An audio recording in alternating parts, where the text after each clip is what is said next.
Sound take 7 action. Priyanka ji, आपके पास आते हुए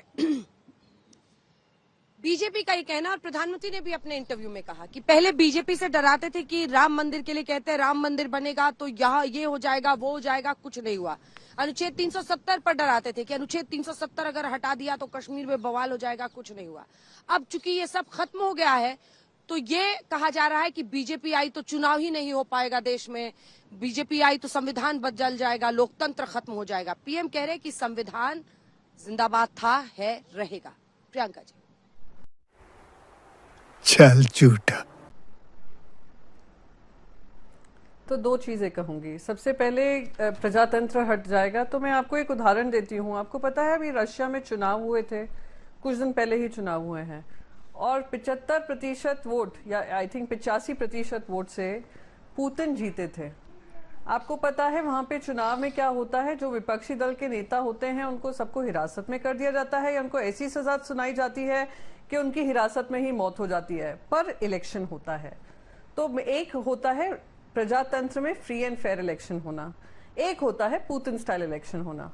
और पुतिन स्टाइल इलेक्शन करने की ओर जो बढ़ रही है इंडिया, उसके बारे में मैं बता रही हूँ। और मैं किन कारणवश बता रही हूँ, क्योंकि मेरे पास तथ्य हैं। ये इलेक्ट्रल बॉन्ड्स की स्थिति है। कल प्रधानमंत्री जी ने अपने इंटरव्यू में कहा कि हमें सिर्फ 37% हमें इलेक्ट्रल बॉन्ड्स के फंड्स मिले थे। अब ये देखिए 11,450 करोड़ है, और आपको यहाँ पे देख रहा होगा सैफरन में सारा है, भारतीय जनता पार्टी का लोगो है, उसमें है 6,566, 55% जो इनको चंदा मिला है, इनको मिला है। प्रधानमंत्री नरेंद्र मोदी जी कहते हैं चलिए इलेक्ट्रल बॉन्ड से पता तो चला किसको कितना मिला, कौन सी कंपनी ने क्या दिया। वो उनकी वजह से नहीं पता चला, इलेक्ट्रल बॉन्ड्स की वजह से नहीं पता चला।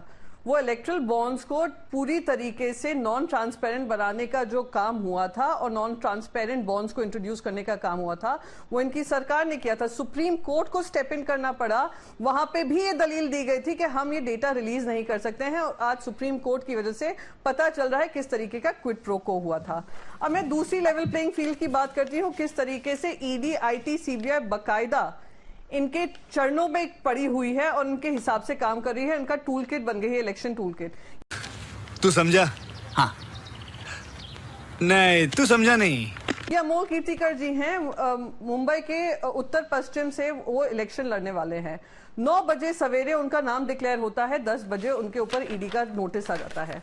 अब इलेक्ट्रल बॉन्ड्स में कौन सी कंपनी इन्वेस्ट कर रही है, इलेक्ट्रल बॉन्ड में भारतीय जनता पार्टी को कौन चंदा दे रही है, जहां पे एक्सटॉर्शन डिपार्टमेंट यानी ईडी ने उनपे छापेमारी की है। 26 ऐसी कंपनियां हैं जिन्होंने पैसे किसको दिए, भारतीय जनता पार्टी को दिए। अब एक और बताती हूं, क्योंकि ये बहुत सारे नाम ले रहे थे, इतिहास में नाम गिना रहे थे आप, तो ये इतिहास की जो करतूतें थी वो बदलने आए थे 2014 में, उसका सहारा लेकर अपना स्पष्टीकरण तो देने नहीं आए थे। ये दूसरा आपको उदाहरण दे रही हूं, 2014 से किस तरीके से 4 गुना इजाफा हुआ है ईडी इन्वेस्टिगेशन में, जिसमें 25 ऑपोजिशन लीडर्स जिन पे गंभीर आरोप लगे थे, 70,000 करोड़ के घोटाले से लेकर दाऊद इब्राहिम से लेकर इकबाल मिर्ची, सबका हवाला दिया था। वो सब जैसे ही इनके पास आए, उनको गंगा नहा लिए वो, और 23 लोगों के ऊपर सारी इन्वेस्टिगेशन खत्म हो गई। तो लेवल प्लेइंग फील्ड जब डेमोक्रेसी में नहीं होता है, उसका परिणाम आप देख रहे हैं, पुतिन जैसा चुनाव होता है। जब पुतिन भी कहता मैं जीत कर आया, तो आने वाले चुनाव ऐसे ही होंगे। अब रही संविधान बदलने की बात, मैं आपको एक और चीज बता दूं, संविधान ना बदलकर भी नरेंद्र मोदी जी ने जिस तरीके से महाराष्ट्र में संविधान की धज्जियां उड़ाई थी, जो खुद बाकायदा सुप्रीम कोर्ट ने कहा कि ये जो सरकार चल रही है इलीगल एंड अनकॉन्स्टिट्यूशनल है, वो नरेंद्र मोदी जी करते आ रहे हैं। वो संविधान का हवाला देकर उन्होंने संविधान को ही तोड़ने का काम किया है। शेड्यूल 10 को दरकिनार कर उन्होंने ईडी हो, आईटी हो, सीबीआई हो और अब इलेक्शन कमीशन हो, इन्होंने अपनी राजनीति की है। तो इनसे क्या, और सबसे इंपॉर्टेंट बात, ये तो हमने विपक्ष नहीं कह रहा था संविधान बदलेंगे, इनके जो भी चुनिंदा लोग हैं, नॉमिनेटेड एमपीज जिनको टिकट्स मिली हैं, सब जोर जोर से बोल रहे हैं, कर्नाटका के हो, राजस्थान के हो, महाराष्ट्र के हो, उत्तर प्रदेश के हो, सब ये बयान दे रहे हैं कि आप हमें 400 से ज्यादा दीजिए, हम संविधान बदलना चाहते हैं। अरे कोई उनसे पूछिए संविधान क्या बदलना चाहते हैं, तब नरेंद्र मोदी जी आकर दूसरों पे दोष मढ़े, खुद गिरेबान में झांके ना क्या काम कर रहे हैं।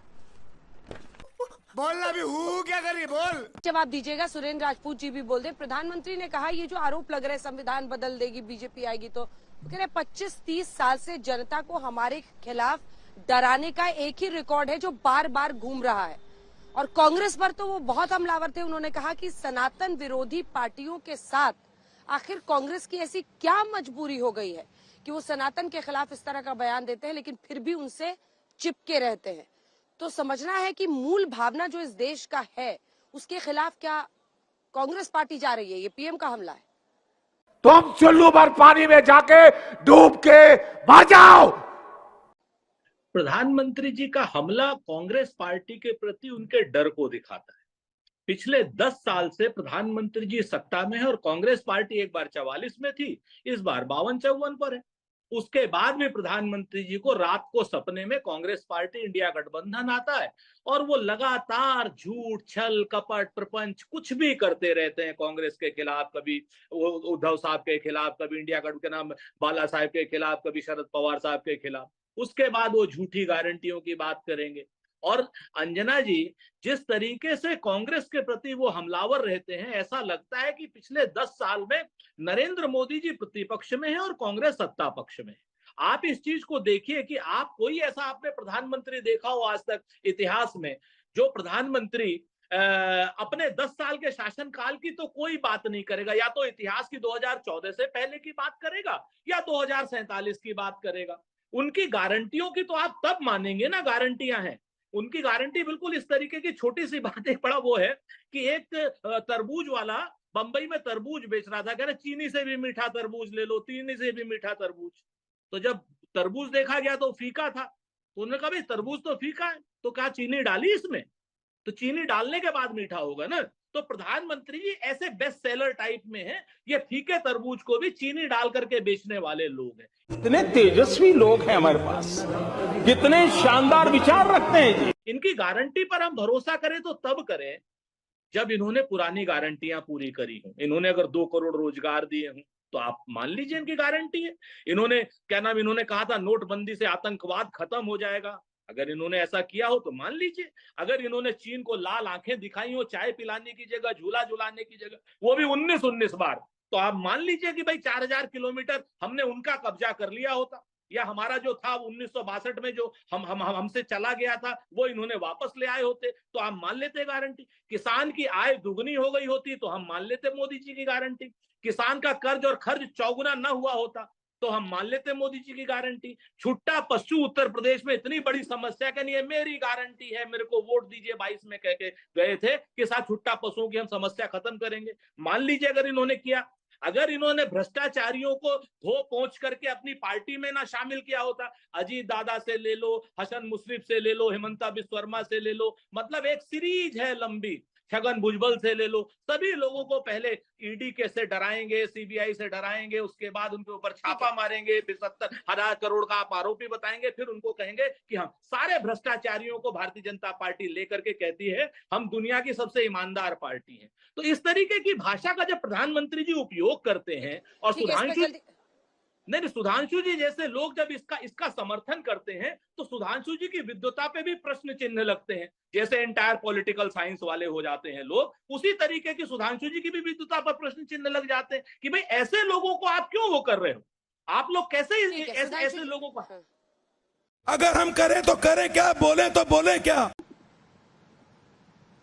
सुरेंद्र जी, दो चीजें बड़ी। इलेक्शन कमीशन की किसी भी कार्रवाई को हम मानेंगे और उसके खिलाफ हम इलेक्शन कमीशन में भी पिटीशन डालेंगे बहुत स्पष्ट रूप से। और कौन लोग हमें समझा रहे हैं, हो सकता है स्लिप ऑफ टंग हुआ हो, और जो मैंने सुना था उसमें तो कुछ भी गलत नहीं कहा था। सुरजेवाला जी ने बिल्कुल स्पष्ट कहा था कि जाट की बहू है, तो बहू तो वो धर्मेंद्र जी की है ही है। पर हम इलेक्शन कमीशन पर कोई बात नहीं करते। हम तो इन लोगों से इतना पूछना चाहते हैं, साध्वी को ये लोग टिकट देते हैं, जिसने दिल्ली के चुनाव में कहा था सुधांशु जी के मुंह में दही जम गई थी।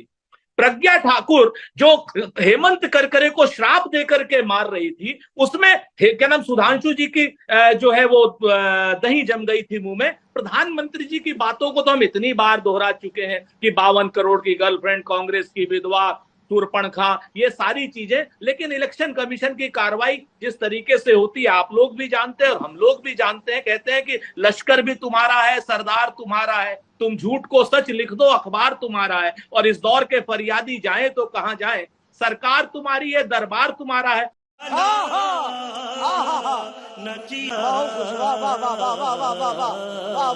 वाले लोगों से हमें सीख लेने की आवश्यकता नहीं है सुधांशु जी। पहले उस महिला को आप पार्टी से निकाल दीजिए, फिर हमें सीख दिया कीजिए। ये सब क्या देखना पड़ रहा है? अच्छा है मैं अंधा हूँ। प्रियंका जी देखिए, दोनों सवालों पर मैं आपके पास आ रही हूँ। ये शिवसेना की भी एक वक्त आइडियोलॉजी थी, ये इनकी आइडियोलॉजी है। सनातन के खिलाफ कोई बोलेगा, हिंदू धर्म का दशकों तक अपमान हुआ इस देश में, अल्पसंख्यक तुष्टीकरण की राजनीति हुई, ये बीजेपी और एक वक्त पर बाला साहब के अंडर शिवसेना की आइडियोलॉजी थी। और जो ऐसा करेगा उसके खिलाफ हम बोलेंगे। प्रखर होकर ये बोलते हैं ध्रुवीकरण होगा, इससे चुनाव में फायदा होगा, वो उसका एक इफेक्ट है। लेकिन आइडियोलॉजी इनकी है जो कि ये खुलकर शुरू से बोलते आए हैं। इसी के साथ जो अन्य मुद्दा था जिस पर वो हमला कर रहे थे, दोनों पर आपका जवाब। हमारे मतलब आपको मत सिखा। एक तो अंजना जी, मैं आपकी बातों को करेक्ट करना चाहूंगी, आपके स्टेटमेंट को करेक्ट करना चाहूंगी कि एक वक्त पे शिवसेना की आइडियोलॉजी थी। ये टीवी के पत्रकार और एंकर्स नहीं बताएंगे हमारी आइडियोलॉजी क्या थी, क्या है और क्या रहेगी। सबसे पहले मैं आपको ये करेक्ट कर दूं, हिंदुत्व हमारी आइडियोलॉजी थी, है और रहेगी। और उसका सर्टिफिकेट ना मैं भारतीय जनता पार्टी के प्रवक्ता से लेने बैठी, ना मैं आई एम सॉरी आपके शो में आपसे लेने बैठी। रही बात हमारे हिंदुत्व पॉलिटिक्स की, हमने हमेशा कहा अपने देश को सर्वप्रिय रखो, सबसे ऊपर रखो, बाद में आता है आपका धर्म, बाद में आता है आपकी जाति। इन लोगों ने जिस तरीके का ध्रुवीकरण किया है, जिस तरीके से पहले तो धर्म का इस्तेमाल कर फिर अपनी जातियों का इस्तेमाल कर जो ये काम कर रहे हैं महाराष्ट्र में, और मैं महाराष्ट्र स्पेसिफिक कहूंगी क्योंकि मैं महाराष्ट्र का नेतृत्व करती है हमारी पार्टी, महाराष्ट्र के संदर्भ में कहूंगी।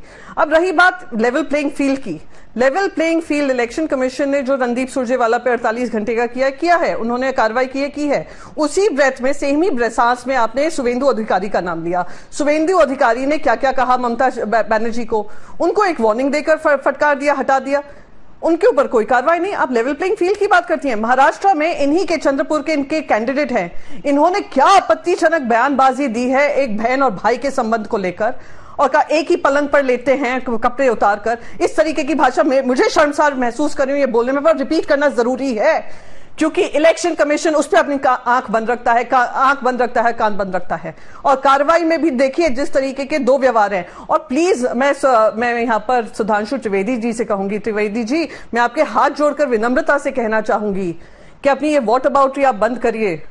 वॉट अबाउटरी के चलते चलते आपने सरकार बनाई है, सरकार में बदलाव लाने का वादा किया था, भाषा की स्तर को गिराने का काम कहां से शुरुआत हुई है और कहां तक पहुंची है, उसके जिम्मेदार विपक्ष ही नहीं है, सबसे ज्यादा जिम्मेदारी भी सत्ता पक्ष की होती है। और अगर इलेक्शन कमीशन की गाज गिरनी चाहिए, ज्यादा सत्ता पक्ष पे गिरनी चाहिए, क्योंकि इनके पास धन बल है, इनके पास सत्ता बल है, इनके पास एजेंसीज हैं। तो प्लीज मेरे साथ यहां पे आकर बैठकर वॉट अबाउटरी मत करिए। अगर हेमा मालिनी जी का अपमान हुआ है तो ममता बनर्जी का भी अपमान हुआ है।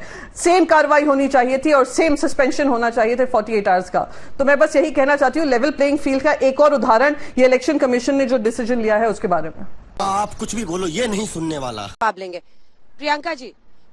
ठीक है, प्रधानमंत्री ये कह रहे हैं कि अभी से विपक्ष बहाने ढूंढ रहा है, कभी इलेक्टोरल बॉन्ड्स की कहानी, कभी चुनाव आयोग, कभी ईवीएम खराब। वो कह रहे हैं कि विपक्ष अभी से हार के बहाने ढूंढ रहा है, इसीलिए इस तरह की बातों को फैलाया जा रहा है। आपका जवाब? एक्चुअली हम बहाने नहीं ढूंढ रहे हैं, हम देश को एक सेंस ऑफ डायरेक्शन बता रहे हैं कि जैसे ही हमारी सरकार 2024 में बनेगी, और बनना तय है, हम लोग ईडी हो, आईटी हो, सीबीआई हो, जिस तरीके से उनका इस्तेमाल किया जा रहा है, जिस तरीके से उन इंस्टीट्यूशंस को आपने घुटने टिका दिए हैं अपने इलेक्शंस के लिए, अपनी राजनीति के लिए, हम उसमें सुधार लाएंगे। वो इलेक्शन कमीशन जहां के इलेक्शन कमिश्नर आकर एक पोएम सुनाते हैं, जो 7 फेज का चुनाव बता रहे थे, एक पोएम सुनाते हैं वीवीपैट को लेकर, जो एक जेन्युइन कंसर्न है, जिसकी हियरिंग सुप्रीम कोर्ट में चल रही है, और वो विपक्ष का मजाक बनाने का काम करते हैं। तो वो इलेक्शन कमिश्नर कम और भारतीय जनता पार्टी के प्रवक्ता जब लगते हैं, ये बदलाव लाने का हम डायरेक्शन दे रहे हैं। नाइस। हम ये डायरेक्शन दे रहे हैं कि एक समानता होगी। आज अगर प्रजातंत्र के उसूलों का पालन किया जाए, इलेक्ट्रल डेमोक्रेसी को सही तरीके से पालन किया जाए, तो एक समानता होगी। मैं आपको याद दिला दूं, जब वाजपेयी जी भी सरकार में थे, वाजपेयी जी ने भी एक सारे करतूतें नहीं की होंगी जो आज की सरकार कर रही है। रही बात संस्कारों की, अभी बड़ी बड़ी बात वाजपेयी जी कर रहे थे, एकमात्र संस्कारी पार्टी है, उन्होंने अपनी पार्टी का भी नाम नहीं लिया। आप ये सोचिए, मोदी जी की इतनी ज्यादा खिदमतदारी हो रही है कि उन्होंने अपने पार्टी का भी नाम लेना भूल गए कि वो मेरी पार्टी संस्कारी है। उन्होंने कहा सिर्फ भारतीय जनता पार्टी संस्कारी है। सर, आपने सही कहा कि प्रियंका चतुर्वेदी संस्कारी है, उन्होंने कभी अपशब्द नहीं यूज किया है, ना गाली गलौज की है। मैं बस 30 सेकंड और लूंगी, बस 30 सेकंड। गाली गलौज नहीं देती हूं, पर सर बहुत गाली गलौज सुनी है उसी संस्कारी पार्टी से जिसको भी आपने लेबल दिया था कि संस्कारी पार्टी है, भारतीय जनता पार्टी से। हाँ भाई, कैसी लगी? आगे स्वाद।